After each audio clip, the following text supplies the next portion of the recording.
Alrighty, so we're into the third and final process of gene expression, translation.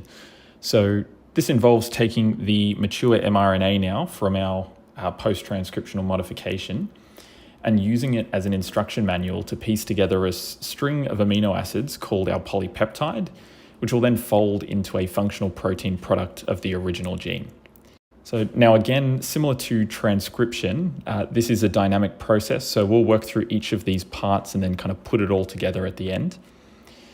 We start with our mRNA strand and a ribosome which reads the mRNA in its 3' to 5' direction, just like the RNA polymerase did in transcription.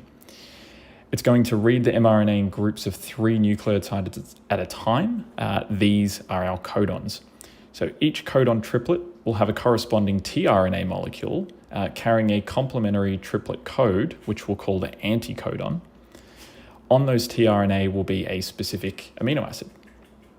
So we always start with the codon AUG, which brings in a tRNA carrying FMET, or short for formal methionine, and then we move on to the next codon in the mRNA molecule.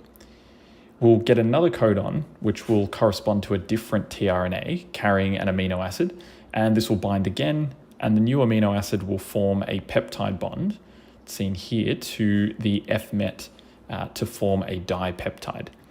So this will continue, and the old tRNA will detach and be reused as we go while the polypeptide sequence will grow in length. So we eventually get to one of 3 possible stop codons, which brings in an empty tRNA carrying no amino acids. And this is the signal for translation to end and the polypeptide to fully detach. And that's it. So now to structure these steps, we can again break this process down into the initiation step, right? Just like we did with the transcription. So the ribosome reads the AUG start codon and recruits an FMET carrying tRNA. Then the second part is the elongation step, which we talked about, which involves the bulk of the reading and the amino acid recruitment. And then finally the termination phase, where the ribosome meets one of these 3 stop codons and the polypeptide detaches.